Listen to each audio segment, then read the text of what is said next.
దేవుని వాక్యాన్ని కనపరచు. దేవుని వాక్యం నీ ఇంట్లో ఉంచు, నీ హృదయంలో ఉంచు, నీ వాక్యంలో అందరికి కనబడేటట్టు పెట్టు. కొన్ని సందర్భాలు ఇళ్లలో రెంట్కు ఉండేటువంటి వారు ఏం చేస్తారంటే పాపం వాళ్ళు లోపల మేకులు కొట్టడానికి ఇబ్బందిగా ఉంటుంది. అందుకనే ఇప్పుడు కొత్త సిస్టమ్ కూడా వచ్చింది, స్టిక్కింగ్ వాల్ టెక్స్ట్ ఉన్నాయి. అవి తీసుకోపెట్టు, ఏమైంది? దేవుని వాక్యాన్ని ఘనంగా ఉంచు, దేవుని వాక్యాన్ని రాయి. ప్రభు తన దాసుని ద్వారా అదే నేర్పించినాడు. మీరు చూడండి, ప్రభు తన దాసుని ద్వారా అనుగ్రహించబడిన ఆ గొప్ప ప్రత్యక్షత మన మందిరాలు ఎక్కడికి వెళ్ళినా ముందేం కనబడతాయి? దేవుని వాక్యంలో ఉంది. అది ఒక ఆయన అన్నాడు, ఏం సార్ ఎందుకు గోడలన్నీ పూసుకోవడము, అవన్నీ పూసుకోవడం ఎందుకు, రాసుకోవడం ఎందుకు, మన హృదయంలో ఉంటే సరిపోదా? కీర్తనలు 119వ అధ్యాయము 11వ వచనంలో ఏమన్నాడు?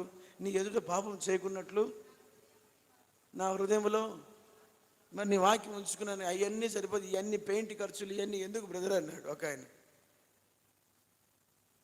అని అంటే ఏమైనా నీ ఇంట్లో పెళ్ళికి సున్నం వేసుకోవు, కలుముడు ఉండండి. నీ ఇంట్లో పెళ్ళికి సున్నం వేసుకోవు, సున్నం వేసుకుంటావే, రంగురంగులు పూసుకుంటారే. ఇంట్లో పెళ్ళికి రంగులు బ్రహ్మాండంగా, ఆ రంగు ఈ రంగు. మరి దేవుని మందిరం, దేవుని వాక్యం ఖచ్చితంగా చెప్పింది, నువ్వు సున్నం పూసి ఏం రాయమన్నాడు? ఎక్కడ ద్వితీయోపదేశకాండం దయచేసి కనబడితే నాకు సాయం చేయండి. ద్వితీయోపదేశకాండం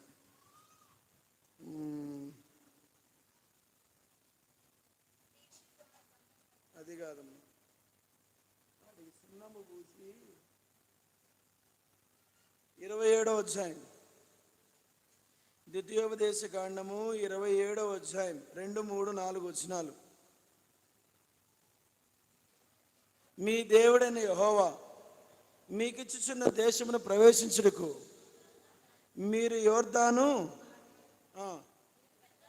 మీరు పెద్ద రాళ్ళను నిలువబెట్టి వాటి మీద ఏం పూసి, సున్నము పూసి, మీ పితరుల దేవుడిని యెహోవా నీతో చెప్పినట్లు నీ దేవుడిని యెహోవా నీకిచ్చుచున్న పాలు తేనెలు ప్రవహించు దేశమున ప్రవేశించి నీవు ఏరు దాటిన తర్వాత ఈ ధర్మశాస్త్ర వాక్యములన్నిటినీ వాటి మీద, ఇది దైవజనులు భక్సింగ్ గారు పెట్టింది. ఎందుకు మన మందిరాలకి అన్ని పూసి రాసేదండి? ఉందే వాక్యము. ఆయన ఏమన్నాడు? బ్రదర్ పాత నిబంధనలో అది కదా, మరి నువ్వే గ్రంథంలో చెప్పినావు నీ ఎదుట వాక్యం ఉంచుకొని నీ హృదయంలోని? అది కూడా పాత నిబంధనే కదా. అంటే బహిరంగ ఒప్పుకోలేక లాజిక్, బహిరంగంగా ఒప్పుకో, సాక్ష్యాన్ని ఒప్పుకో.